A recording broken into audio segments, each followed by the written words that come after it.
All right, here's the second poem from Gascoignes' Memories, and as usual, this is the explanation video where I will go through idea by idea and explain any words that are confusing to the modern ear and just the general, very narrow, very focused sense of those lines. And then at the end, give a little more discussion of the broader poem itself. And then in a later video, once all of the explanation videos have been posted for Gascoignes' Memories, I will post a video discussing it much more broadly, this whole collection and its significance and its place in the culture. So if you're interested in something like that, I'll also include, by the way, questions for you to think about in that discussion video that you can pause the video and you can think to yourself how you would answer, and then you can hear my answer. It's not exactly a seminar. It's not exactly back and forth, unfortunately, although you could add comments on the video if you want to make it more like a back and forth. But it will at least simulate that in some way. Anyway, without further delay, here's the second poem. The vain excess of flattering fortune's gifts envenometh the mind with vanity and beats the restless brain with endless drifts. To stay the staff of worldly dignity, the beggar stands in like extremity. Now, these lines are quite tricky. I think there's only one word really that is confusing to the modern ear, that's drifts. That's basically ideas. So he's saying, the vain excess of flattering fortune's gifts. So there are excessive flattering gifts from fortune, so you can be given all these gifts just by chance in your life. They're vain excesses of flattering fortune's gifts. So vain in the sense of, probably in this context, they're not real or substantial. They're given in vain. They don't lead to something substantial. Envenometh the mind with vanity. So fortune gives you all these gifts that are not really substantial, but they envenometh your mind. They poison your mind with vanity. You think, I'm so good. Look at all these gifts that I have, and that must be because I'm good. But in reality, it was just chance. We will, when I talk about the broader context for this, we'll see that Gascoigne, this is a particular problem for him and many courtiers, that they come from a particular, relatively high position in society, and they can feel that they are destined to just achieve anything that their heart desires. And they meet with crushing setbacks and defeats in their careers that really leaves them jaded about life in general, but also about society and court and so on and so forth. So I think he's getting at that here at the beginning. So the vain excess of flattering fortune's gifts envenometh the mind with vanity and beats the restless brain with endless drifts. So your mind is filled with all of these ideas, endless ideas. To stay the staff of worldly dignity, the beggar stands in like extremity. These are ideas to stay the staff of worldly dignity. So they're ideas that push you beyond worldly dignity, to stay the staff of worldly dignity. Now, the staff here could be the staff that you walk with, or a staff that restricts you, that holds you back. The beggar stands in like extremity. Now, this is an interesting duality that he's going to play with in this poem. You've got the person who is fortunate, who has all of these gifts, and you have the beggar who has nothing. And yet he says the beggar stands in like extremity. Now, if you just look at that literally, then it makes perfect sense. The beggar is on one extreme, and the person who's been given all these gifts is on the other extreme. But it's the relationship between the two in which they are extreme but also similar that's quite interesting, and he develops that in this poem. So we will see that continuing on. And then there's this refrain that he gives us at the end of each stanza. Wherefore to lack the most and leave the least, I count enough as good as any feast. So that's playing back on the theme that was given to him, satis sufficit. Like enough is enough, or being satisfied is enough, or having just enough is good enough. So he's saying, to lack the most and leave the least, I count enough as good as any feast. So to not have everything, to lack the most, and to not have the least amount, to leave the least, I count enough as good as any feast. So the mean, again, related to virtue. Surprise, surprise. If you've watched the other explanations, you know that virtue is an important aspect of these poems, and perhaps one of the reasons why I chose to read them for this channel. Now we continue to the next stanza. By too much, Dan Croesus caught his death, and bought with blood the price of glittering gold. By too little, many one lacks breath, and starves in streets a mirror to behold.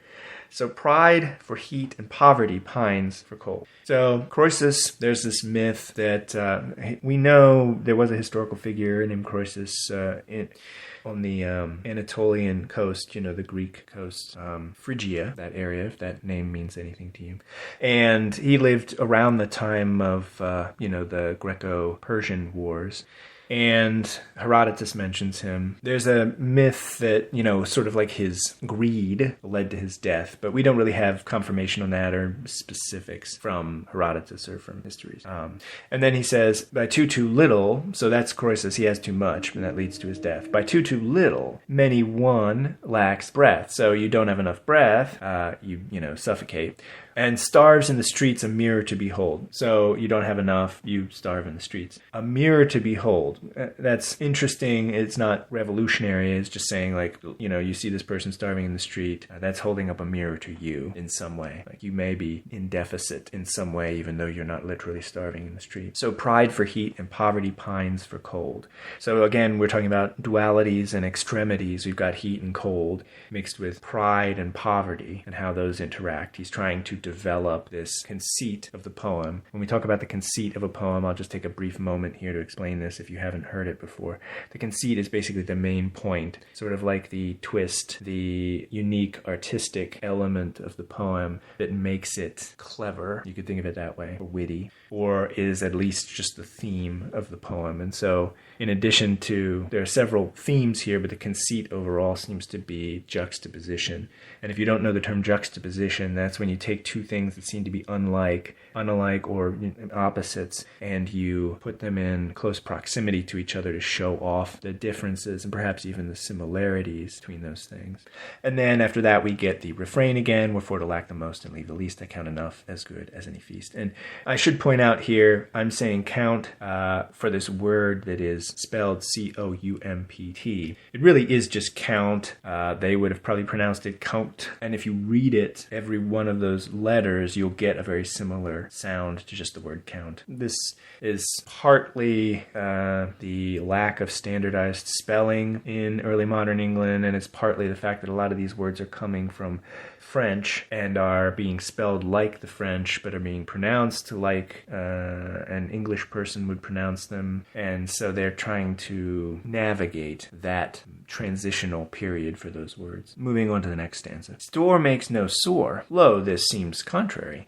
And mo the merrier is a proverb eke. But store of sores may make a malady, and one too many maketh some to seek.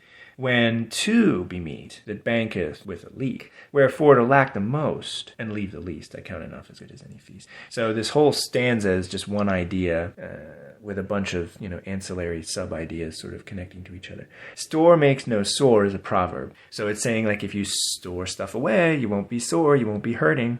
And he says, lo, this seems contrary. So again, we're playing on this conceit of contraries and extremes. And mo the merrier is a proverb eke. Eke just means also. It might be pronounced eke.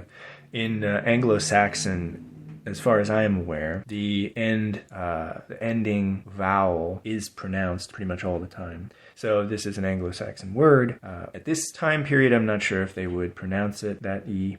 Based on the rhyme scheme here, I'm guessing here, eek is rhyming with seek. So unless they're pronouncing seek as sika, it would not be eka. It would be eek at this point. Anyway, that's a small digression.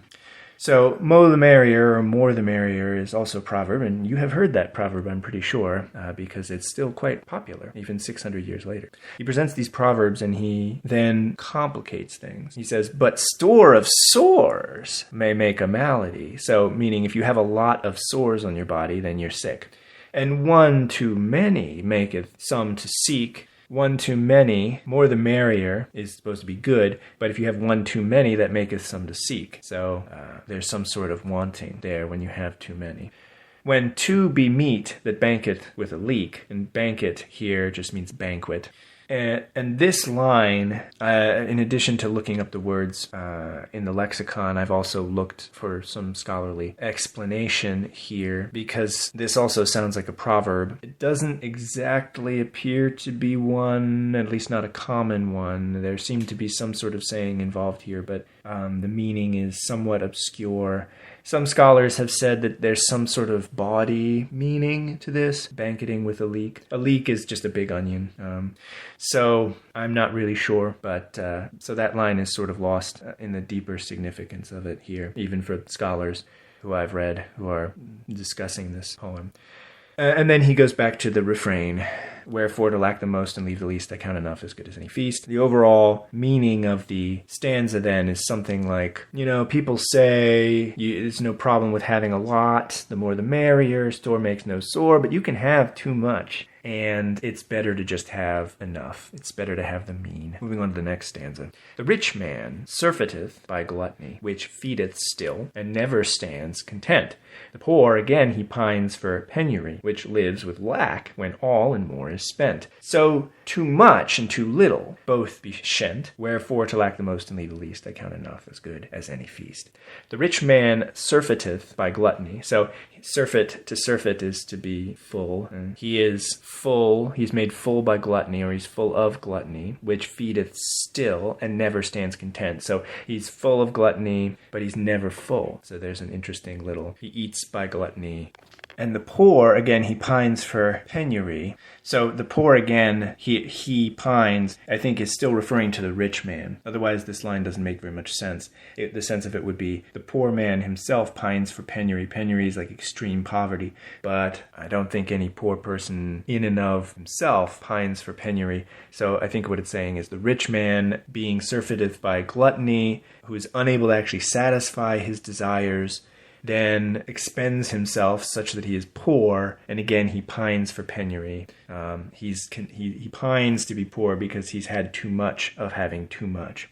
And he's saying penury lives with lack when all and more is spent. So when you're poor, you get by when you have nothing. So too much and too little both be shent. Shent here means blamed, basically. So too much and too little, again, is blamed. Wherefore, to lack the most and leave the least, I count enough as good as any feast. So again, pointing out these extremes, pointing out why they're bad, to show why the mean is good. That is the overall, seems to be, conceit of his poem. The next stanza. The conqueror with uncontented sway doth raise up rebels by his avarice. The recreant doth yield himself a prey to foreign spoil by sloth and cowardice. So too much and too little both be vice. And then we get the refrain again.